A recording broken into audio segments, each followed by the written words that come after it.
My next guest has been called the human lie detector. Darren Stanton, formerly a frontline police officer, is now an acknowledged expert in the interpretation of body language, with a particular interest in deception detection. That's two interesting words, isn't it? Deception detection. I'll be honest and say this is a subject that intrigues me, to say the least. The idea that we might all learn to pick up unspoken truths simply by paying better attention to the unconscious movements and gestures of the person sitting opposite us. It's a fascinating prospect.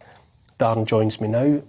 Welcome, Darren. Hi, thank you very much. Hi, everyone. Hi, Darren. Hi. Very, very interesting, very tempting thought. It's almost like a superpower. I think we should go through some clips of Prince Harry. We'll go through them one by one, and you can tell us, if you will, what you're reading in Absolutely. what's happening. How did it feel being back? Being with her? Being with her, it was great. It was just so nice to see her. You know, she's on great form. She's always got a great sense of humour with me, and I'm just making sure that she's, you know, protected and got the right people around. Well, Now, I must admit, I just looked at that and saw a man talking. I wasn't really getting more beyond what he was saying. So essentially, one of the things I look for is something called a micro-expression. Now, a micro-expression is a fleeting flash of emotion. So what has been discovered is that even though different cultures and different locations have their own kind of culture, so for example, if we went to, say, New Guinea, they probably wouldn't know what a handshake was, whereas the 7 basic laws of emotion are showing happiness, sadness, anger, surprise, fear, contempt and disgust. So what I look for is when someone is saying something, are the non-verbals are they congruent with what that person's saying or not? So not in terms of lying, but with that I see what we call a sadness micro-expression.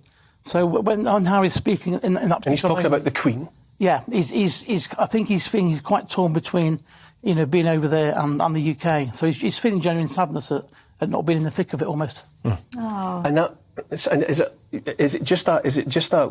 What was he making that body language with? Was it his mouth? Was it his eyes? So the eyebrows basically come together and the mouth sort of droops. And also, when people tend to go like with the lips, that's almost like a self-reassurance gesture.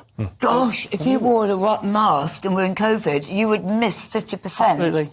That must be awful. So in terms of the facial muscles engaging, and then the lips, and then also there's a change in physiology. So what I look for is people often get the deception aspect incorrect, because when people are under pressure, there'll be an emotional shift. So I'm looking for emotional shifts in people's body language. And what we saw within that was Harry's lips, if you watch that, will go quite pale. And that's to do with an emotional shift. So we've got that, we've got... is that him guarding his emotion? Yes. Is that him knowing how he feels? Yeah. And unconsciously endeavouring not to show it? Yes. Is it stiff upper lip? Absolutely, and there's also what we call a linguistic deflection, which in real terms means he's effectively avoiding the question, not because he's got anything to hide. But he did look down to the left. That's correct, yeah. And is that what you call deflection, then? Well, when people look down on the left, because he's right-handed, he's running the dialogue in his head before he responds. We call that internal dialogue. Ah. By the opposite, Prince William's left-handed, and so he accesses feelings quite a lot. Oh. So Prince William will look down on the left, but because he's left-handed, it's reversed. Ah. I'm always running everything through a filter, all the time. I think my eyes go like, oh. Even in that 10-second clip, we see about what we call seven or eight sort of what we call red flags almost of a shift in emotion. I've got a second clip. Sure. Home for me now is you know, for the time being, it's in the States. And it feels that way as well. Does it? Yeah. We've been welcomed with open arms. Yeah. And it's got such a great community up in Santa Barbara. So you feel like that's home more for you? Yeah. So what was he revealing there, consciously or not? Again, the animation of the hands is not really consistent with what he's saying, almost. It's like if I was talking to yourself and I was maybe gesturing the points but out of sync. He has no confidence in what he's just said, saying that LA is now home. I don't believe he feels that LA is really home. I think he's homesick. And I think that's being conveyed by I think by we the body all language. think that, really. And then the gesture with sort of, this is what we call a self-reassurance gesture. Anything to do when people sort of self-hug, either put the hands to the face, or they'll kind of hug themselves, or maybe sort of grip their hands together. But when he makes the gesture with his hands, that's almost like a self-hug. It's quite vulnerable. Why are we, as a species or as animals, transmitting that which we don't want known? On the one hand, you're saying that he's saying that his home is now in LA, but the truth of it is, that he's homesick, as you interpret it. Yeah. But why do our bodies betray us when what he's seeking to do, you would say, is sell the idea that he's perfectly at home now? It's a great question. I mean, a lot of this goes back to primeval days, sort of the fight or flight situation. So if we have to fight, the brain suddenly pumps adrenaline and blood to our hands.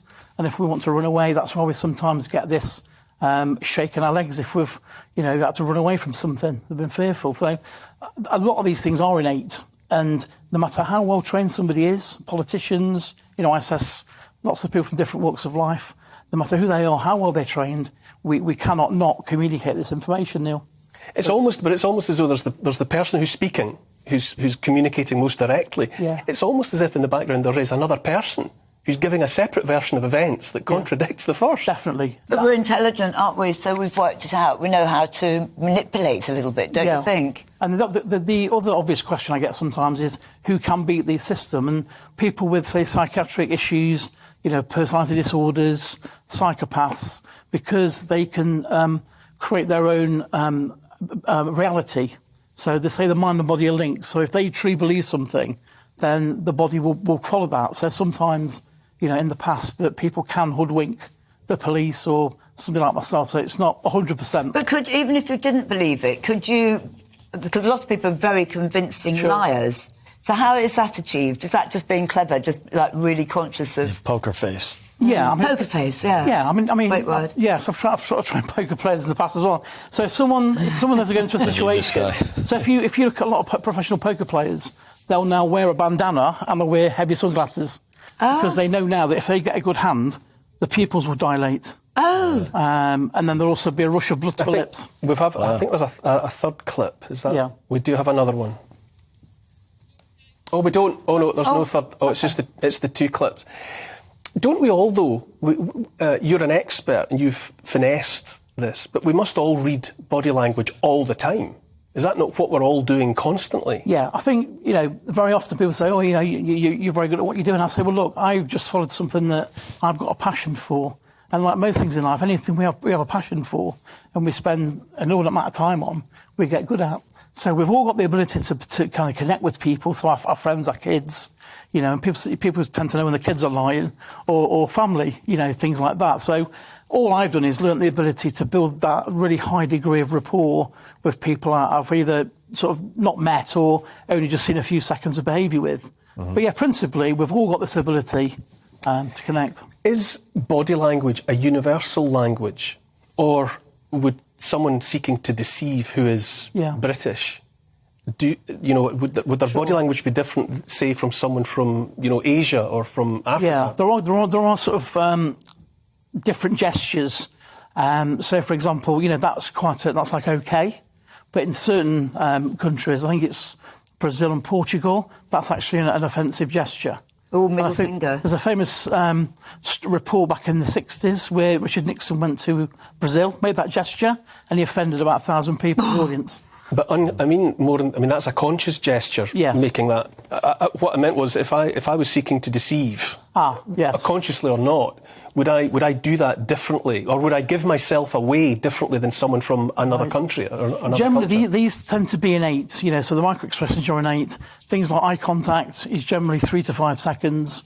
So as I look at you now, they say if you exceed eye contact beyond 5 seconds, you're either in love with that person or there's going to be... I think I'm in love with you because I haven't stopped staring at you.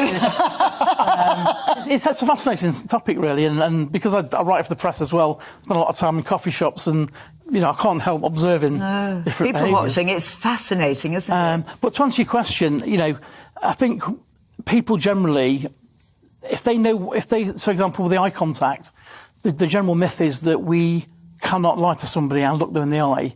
But research says that yes, we can. So one of the things that I say to people is if someone overcompensates eye contact and says, "Well, honestly, I didn't steal that thing, or I didn't cheat on you," then that becomes a red flag. So it seems that they are being genuine, but that goes against sort of physiology.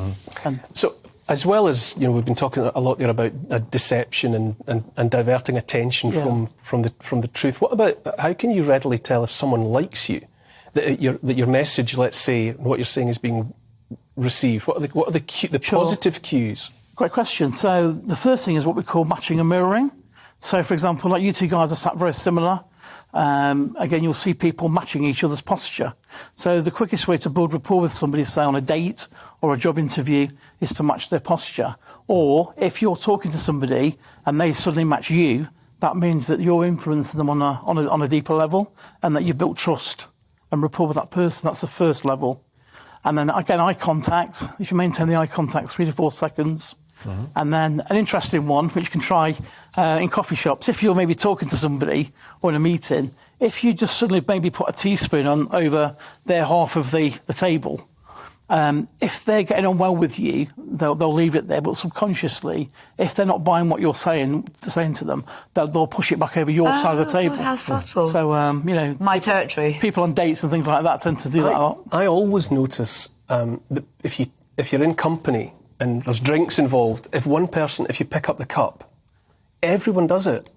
Yes. Is that kind of mirroring positive, or is it? It's positive. Is it engagement? Yeah, they've done research on this where they've had people at a bar in America, and for example, if you were picking up your cup and drink. So, for example, let's say you picked your drink up, but then you matched her, so you picked yours up when you did. After a few times of you picking yours up, you'll find that the other person will then follow you. So it means that you can create rapport quite quickly with somebody. It's like yawning, in a way. But is that the same sort of thing? Yeah. One person can almost create like a Mexican wave. Yes. I think that's when that's a yawn is in response to a drop in oxygen, isn't it? And so if but one then it person sets off yawns, other people. everyone thinks, I better get some more oxygen as well, so I should yawn too. Sometimes people do just to fit in, but yeah, you can create. I've done it myself, faked a yawn, and then suddenly everyone starts yawning. Yeah. Can Fantastic, I ask a fantastic quick stuff. question? We're going to have to move it on, Okay. but Darren, that's amazing stuff, and I could again yet another topic that I could just continue. Oh, yeah. for the next hour and a half. It's a massive topic. Thank you for Thank coming you very along much for and having me. giving us those insights.